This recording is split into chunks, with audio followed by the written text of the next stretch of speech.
Hello, everybody. I am Barb King from King Dog Sports Club, and this is our monthly chat with the expert in the field of one of the dog sports.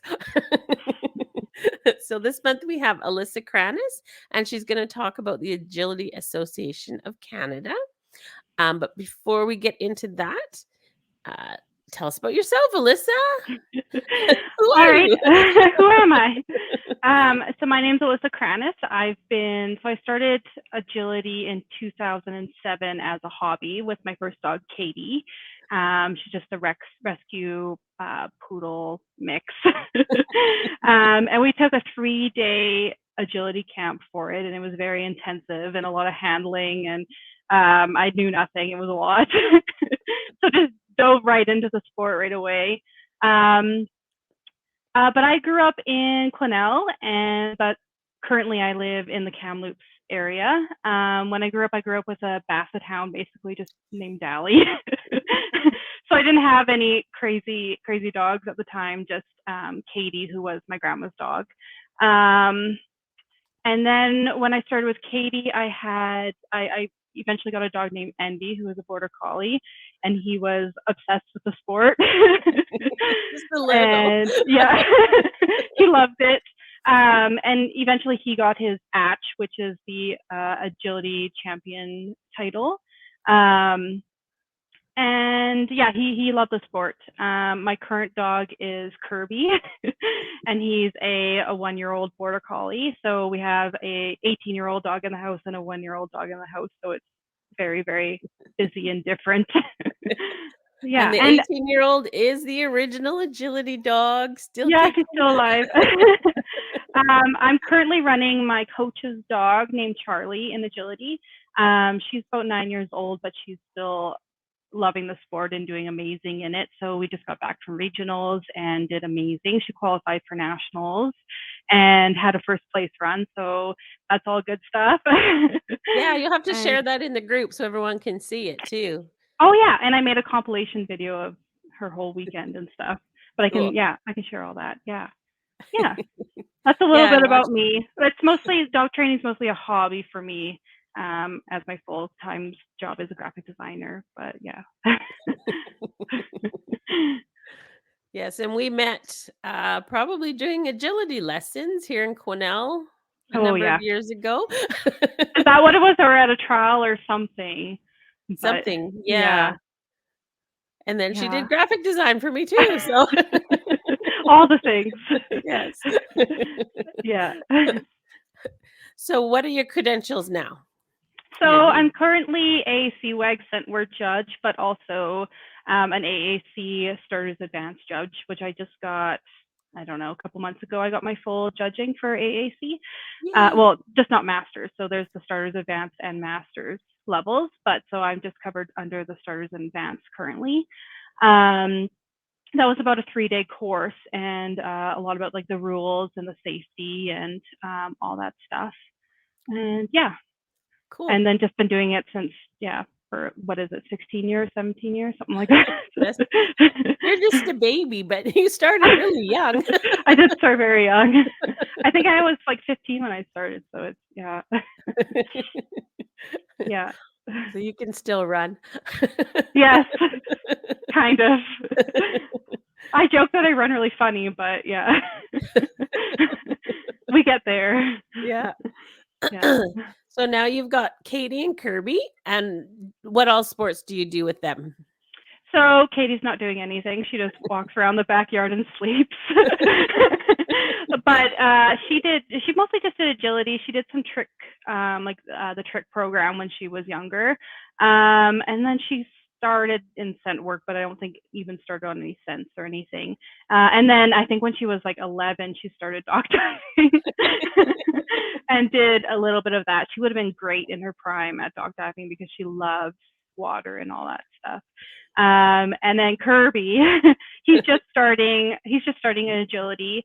All the foundations and all that kind of stuff takes a lot of time. So he's working on all that.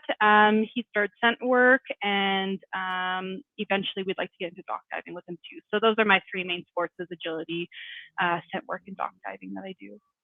Cool. Yeah. So now we'll talk about AAC. So that's Agility Association of Canada, website aac.ca. So tell us a little bit about the organization. So it's strictly just agility. It was founded in 1988 to promote the safe standard of dog agility in Canada.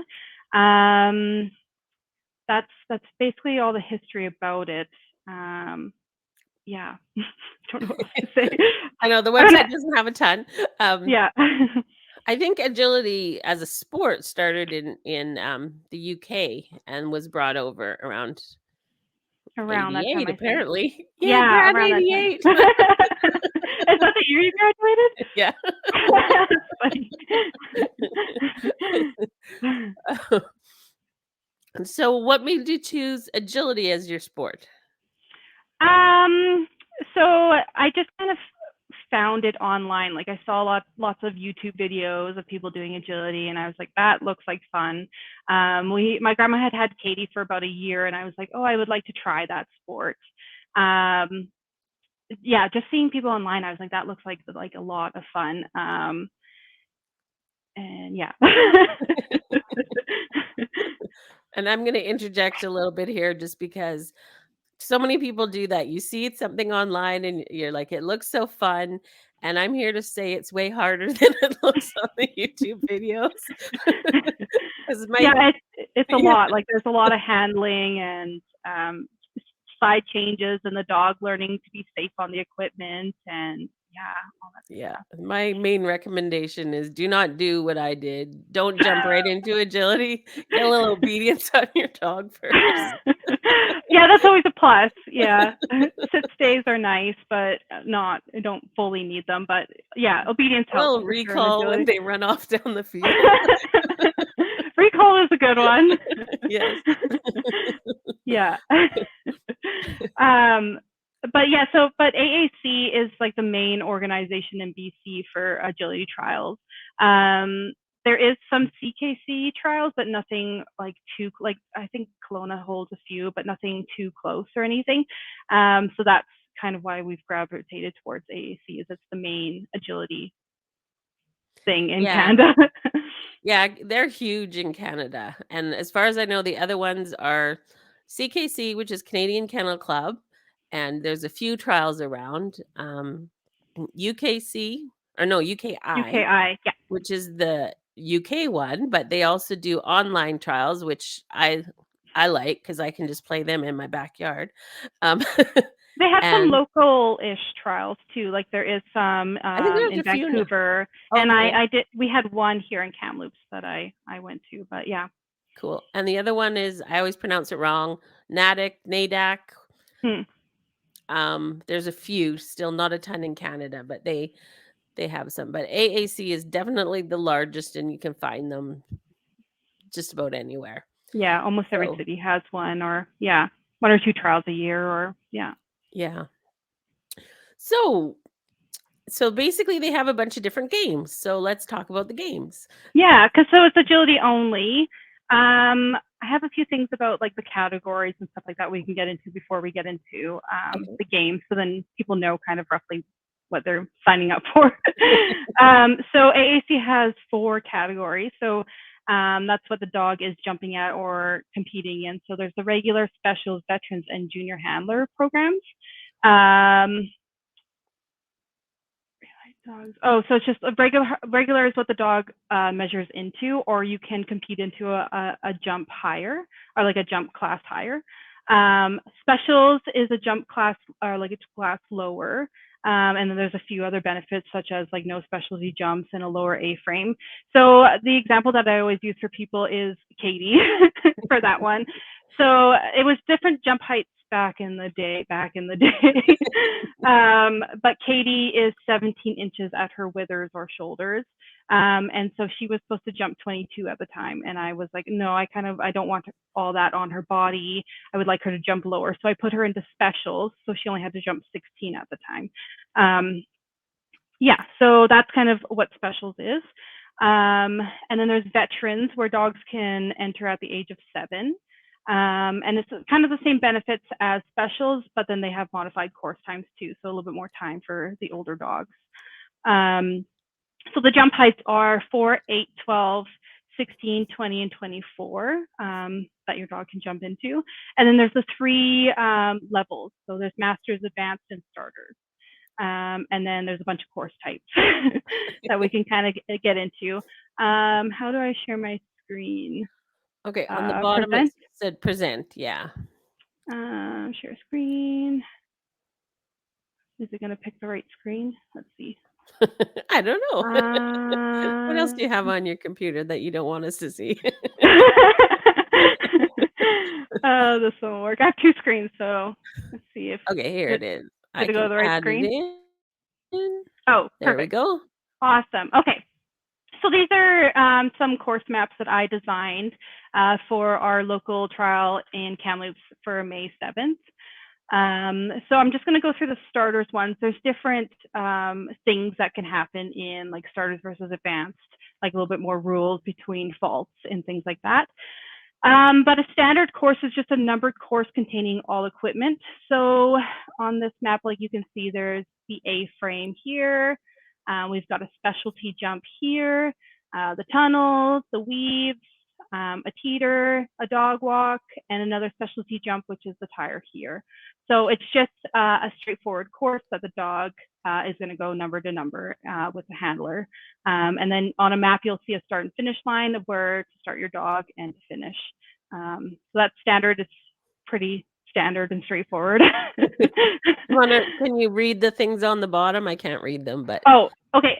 So when we do course maps, we put an approximate amount of yards that our program tells us. So it says approximate 138 yards, and then we write the actual. And then this gets kind of into, I don't have the actual times here because then we use the amount of yards to determine the standard course time. But down here it says, so regulars and specials, you would have a certain course time for open dogs, medium dogs, mini dogs, and the max course time. And then for veterans, the same amount would have different course times. If that kind of cool. makes sense. Yeah. So just for those that have never been to an agility trial, when you get there, you don't get these ahead of time, but you get them the day of the event. So you will get a copy of the course so you can study it all day and stare at it until it's time for you to run and figure out your plan. Some trials have paper copies, but some just do electronic copies nowadays. But yeah, they'll be posted on a fence or something that you can stare at. Yeah, they'll be available somewhere. Yeah. Cool. So that's standard. And then we have jumpers. So same thing, jumpers is just a numbered course containing jumps and tunnels. So there's no contact equipment or weaves in a jumpers course. So same kind of thing. You have your start finish line where your dog has to sit on the opposite side of it. You can lead out to wherever you want, but your dog has to start on the behind the line. And so that starts the time for your dog. So same kind of thing, like I said, it's just specialty jumps or regular jumps and tunnels, and then it's just a numbered course. So this is a starters jumpers course that was actually ran at our trial. And then at the bottom here, same kind of thing. It just says the approximate yards, and then I would have wrote the actual at the trial. And then this is where it would say the course times that you have to complete it in. And Yeah. typically, as a new person, jumpers is the one that most people start at because it's just Yeah. jumps and tunnels. You don't have to know all the equipment. Um, Personally, I find it the hardest because you have to run really fast on most of the courses unless you have distance on your dog. But it's a really good one to start with because there's less pieces of equipment, less faults that you can occur, and yeah. It's usually nice For and sure. flowy and yeah. Yeah, a starter's course should be quite flowy and yeah, all that good stuff. Okay, and then we move into gamblers. Oh, I have a weird box there. There we go. So there's a few games. So there's gamblers and snooker. So gamblers is, how do you explain it? I have some notes here. So the objective of the game is to demonstrate the handler's strategy and the dog's ability to work at a distance from the handler. A gamble run is comprised of 2 periods with different times. So the opening period is basically where the handler runs around and collects points. So each piece of equipment has different amounts of points. So in the opening, you're running around and grabbing as many points as you can. And then you'll hear a whistle blow at 40 seconds, and then that triggers the closing. So there's always a main gamble, which you have to run to when you hear the whistle blow. You won't, if your dog takes another piece of equipment, none of that, Matt, like it won't incur any more points. All points stop when the whistle goes.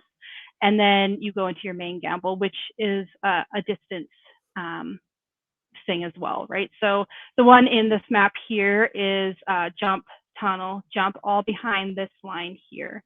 And so it's got to be 10 feet away. So that's the main gamble. And then you'll always see, there'll be some mini gambles on the map as well. So we have this one here and this one here. So same kind of things as you'll see the lines. And then you'll usually see like A, B, C, D. And then there'll usually be a little bit of a write-up about what each mini incurs. So for this first one, it's just A, B, and it's unidirectional. So that means you can only go one way. So it's only A, B in that direction. And so if someone was to do that behind the line, they get 8 points. And then we have this MIDI here. And so it's A, B, C from behind the line, and they get 10 points, and it's bidirectional. So bidirectional means either you can go A, B, C, or you can go C, B, A, but it has to stay in flow. You'll also see multi-directional means just do every single piece of equipment once. So it could be tire, tunnel, jump, and that's multi-directional, and then you would still get 10 points. So those are things to look on a map when you see it at a trial is, are these minis unidirectional, bidirectional, or multi-directional? And then you know which way to go for your dog to get the max amount of points. Usually there's a 4-pointer on the map too. So on my map here, it's just this jump. So those are great pieces to get more points. So just taking this jump, 4 points. And then each piece of equipment has their own amount of points. So like the A-frame is 3, things like that. Tunnels are 2. But yeah, so you're just going around and collecting as many points as possible. These add up because they're double the amount of points from the behind the line. 40 seconds, and then you go into your main gamble. And then if you complete the main gamble and have a certain amount of points in the opening, you get a qualifying score. Which, cool. Yeah. So gamble's a good one to start with too, because it's your dog can take whatever. A lot of people seem to like gambles because if your dog isn't going to stay with you and it just does things, you can get points. And then you try and get them to do the end. Yeah. So yes, pick your game for your dog. So yeah, your dog can run off and take as many points as you want, and you still get the points. Yeah, it's a really, really good game to start. So down below here, we have points required. So these are just the points. So for regular dogs, open and medium, you need 20 points to qualify. A mini regular would need 18 points. A vet who's open or medium would need 16 points, and a mini would need 14 points. And then we have maximum course time here is 58 seconds to do all that. Cool. It sounds more complicated than it actually is once you get out there. Yeah, it does sound a lot more complicated. But if you have a local trial in the area, I would suggest like going and just watching these and seeing how they run and how they all function, because they can be a little bit complicated. Which is the next one, which is the most complicated one. But that's my favorite one. Is it? It is. Then Harvey and I got a snooker cue once, did we not? You did, and I was like, damn, she got the only one I can probably pass.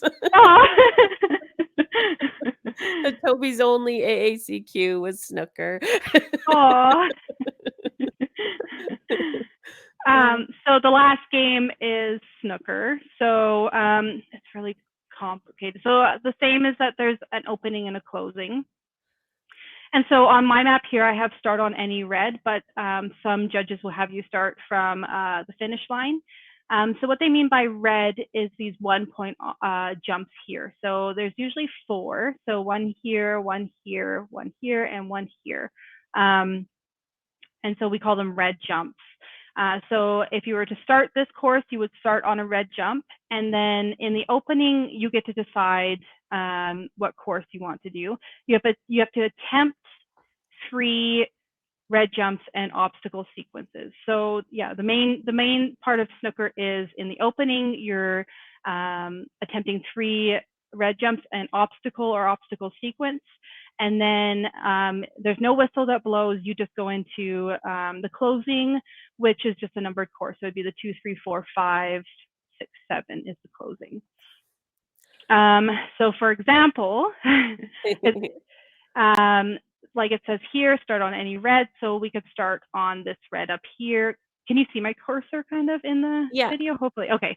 So you could start on the one up here, and you could go into this 4 tunnel. So it'd be 1, 4, and then into another 1. So 1, 4, 1. And then you could go into 5. So, but 5 is an obstacle sequence. So it has to be 5A and B. Same with 6, it's 6A and B. So those two have to be done together to get the amount of points that's on it. So yeah, so 4, you could go into 5 and then grab another red. So you can only grab a red once. You can't do them twice or you'll get whistled off.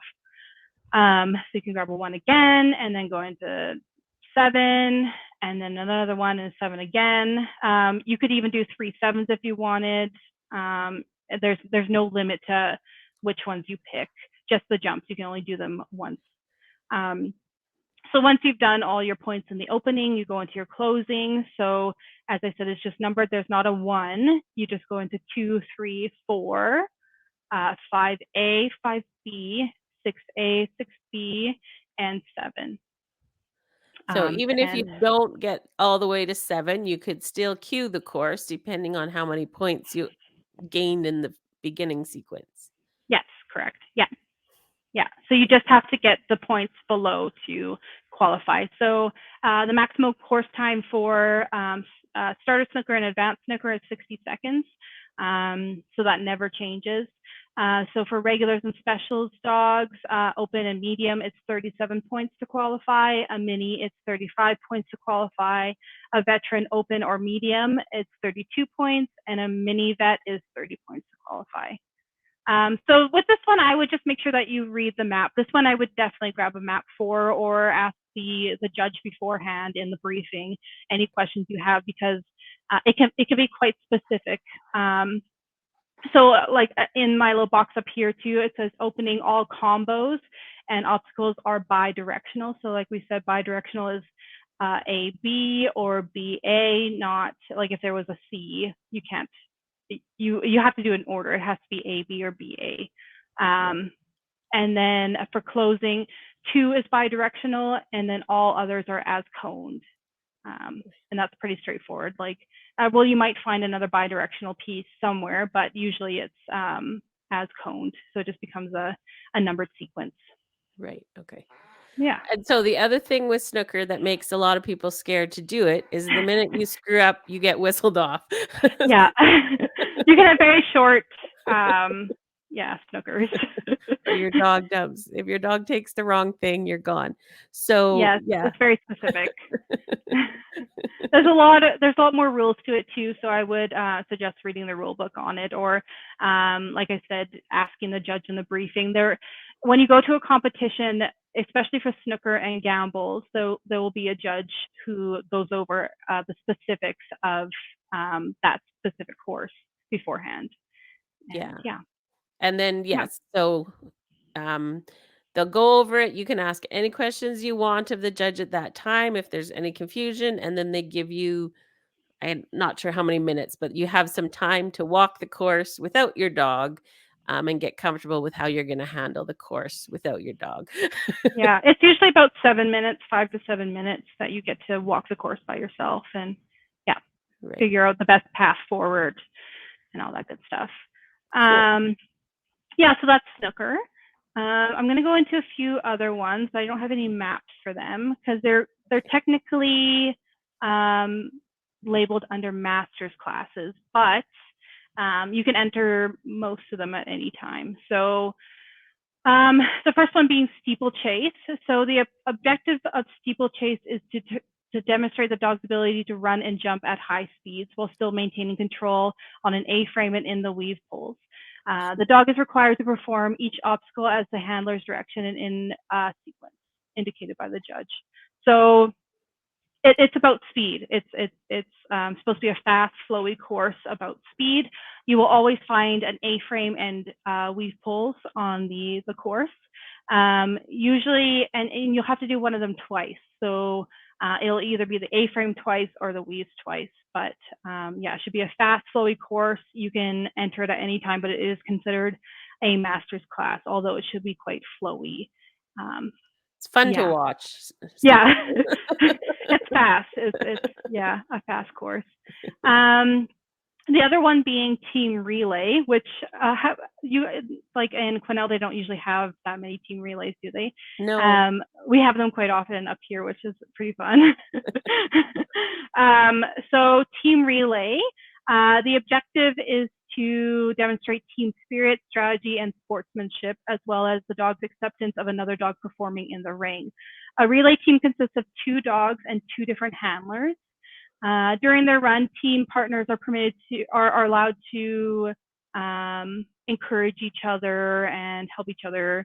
Like you can go team, or have a when you have your dog leashed up, you can say it's your turn or go or whatever fun word you want. But it's technically, well, it's more of a master's course, so there will be a little bit more handling in it. But it's a course kind of split in 2. So one dog will run like roughly 10 to 12 obstacles somewhere in there, and then another dog the same amount. So it's a shorter course for each dog, but combined it makes one course. Yeah. Cool. Yeah, So I think that's the kind of first the time I saw it overview. was at your trial in May that we went down to. Oh, was it? Yeah, it's a fun one. Yeah. We usually have 2 of them at our trials, which is pretty fun. Yeah. Cool. So what's your Yeah. favorite game? Do you have Oh a gosh. favorite? Oh, I do. Gambles are my favorite game. Get all the points. For multiple reasons, because I run crazy border collies who have great distance and all that kind of stuff. And plus, I've just had great memories with Gambles courses. So at one of my first regionals, MB had a first place Gamble run. And then at the regionals I just went to, Charlie had a first place Gamble run too, which was pretty cool. Next So, year it'll be Kirby. oh gosh. Maybe a couple Maybe. years. Yeah.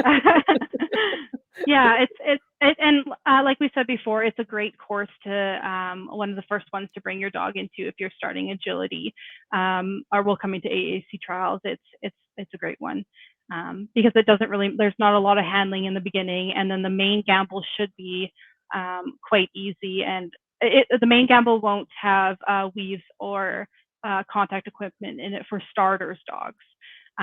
In the higher levels, you will see those kind of things, but yeah. Cool. So how do you title? Oh gosh. So there's many ways to title. So There's so many titles, but we can just do yeah, the basic start ones. yeah. So standard has its own kind of round of titles. So you need 3 starter standard to move to advanced standard, 3 advanced standard to move to master standard. And then there's the games route. So if you get 4 master standard, you get your Masters Agility Dog of Canada title, or we call them the MAD title. And then there's the games title. So for jumpers, gamblers, and snooker, they're all kind of combined. So at any time you can get 2, let's say like jumpers qualifications and move to advanced, but you can still be in starters gamble. but you need 2 of each starters to get the advanced title, or the starters title, if that makes sense. The roundabout way of saying it. So to get the starters title for the games, it would be 2 jumpers, 2 gamblers, and 2 snookers. And then you get your starters Games Dog of Canada title. So yeah, And if your dog then, doesn't weave, you can stay in the games games and still yeah, get lots of titles. yeah, so you don't need, so there's not like a specific jumpers title until you get to masters, or a specific gambles title or snooker. They're kind of combined together. And then in the advanced, it's the same kind of thing, but it's 3. So 3 jumpers, 3 gamblers, 3 snooker, to get your advanced Games Dog of Canada title. And then for masters, then they do split apart. So you get your masters jumpers title, your masters gamblers title, and your masters snookers title. But those are 4 key qualifications each. And then if you get all those, if you get all those standard cues in masters and all those jumpers, gambles, and snookers cues in masters, you get your agility trial. Why am I blanking on it? Agility Trial Champion of Canada title, or the ATCH is what people call it. So that's sort of the big title, but then there's even more if you keep going that we won't go through because there's like lifetime ones, and yeah. then Team Relay has its own titles, and Steeplechase has its own titles, and they all have their it's all in the rule book. Yeah. Definitely check out the rule book if you want to get into agility. There's lots of good information in there. Yeah. So what have we missed? Let's see. We have explained the activities for being ready to trial in the sport. Yeah. So Oh, I said recall. That's what I think. I have a few things here, mostly pertaining to the AAC. So dogs need to be 18 months or older to compete at an AAC trial. You need a AAC dog ID to compete in an AAC trial. So the dog IDs are $20 plus tax for a member, and then $25 plus tax for a non-member to buy a dog ID. And then there's also the AAC membership, which is $30 plus tax per year, but you don't need an AAC membership to compete in an AAC trial. You just need a dog ID. You also need your dog to know the equipment, so jumps, specialty jumps, dog walk, weave pulls, tunnel, A-frame, teeter. That's basically it. And then like some obedience things too, like being able to function around other dogs. Sit stays are nice, but they're not. You don't really need them. Some people run without a sit stay, which is perfectly fine. Whatever the dog, it works best for the dog. But a recall is a good one, just in case. Yeah. So a lot of the agility trials around here anyway, they try and have them fenced, but they're not always totally fenced. So you don't want your dog running off the ring and going to visit grandma. That never happened to me. Or you'll get eliminated. Yes. It's So. not a good time. But like you said, it does vary what the fencing looks like at a competition. So that's something you could ask the trial secretary before you join or whatever. Like I've seen some trials that are just like a string. And then there's some that are like fully snow fencing or different kinds of fencing. But yeah. Yeah. Yeah, it's interesting to see how different some of them are. Yes. It can be very different. And you've taught your dog to jump as high as a snow fence, so Oh no. Yeah. Yeah. And then you have like what's the benefit of the dogs for competing in agility, and I just have something that says like it's really good for an outlet for exercise and mental stimulation, because there is a lot on the dog to remember, or to know what to do, and because there's rules for each piece of equipment too, right? There's the weave pulls, the dog has to enter on a certain side. With the contact equipment, they have to touch the yellow. things like that. And Yeah, yeah, there's a fair bit of training involved in doing agility well. yes. And that's why it takes my puppy a while. Yes. Yeah. Well, let me just I can't think of anything else. So for club members, we will have a Q&A. I will let you guys know when we can get Alyssa back to do that. So yeah, get your questions because we feel like we probably covered everything, but I'm sure we missed stuff. There's lots of things. There's lots of questions. Yeah, there's lots involved with agility. It's super fun. Like I love it too, even though I suck. But just like the disc, once you get out there and you start doing it, it all sort of becomes a little clearer. But Doing it or viewing it, yeah. At agility trials, usually you have to help out, and a really good one to learn kind of and see the sport is to help with setting the bars, where you're sitting ringside and you're just setting the bars and in the ring watching the dogs and the different things, which is really awesome. So watching a trial or just jumping right into it. That's yes. the best way that I learned snooker, was I just jumped right into it, and then I got faults and I was like, oh, okay, we'll never do that again. I had a nice judge, Chris, that was like, "Oh, you gotta try this," and he told me exactly where to go. So that helps Aw. too.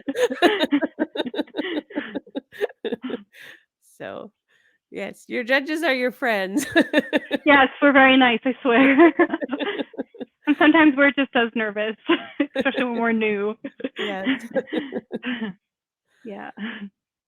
Okay, well, I think we are good. We will let Alyssa go, and we will see her in a couple weeks. So, write your questions in the group or save them for the live Q&A.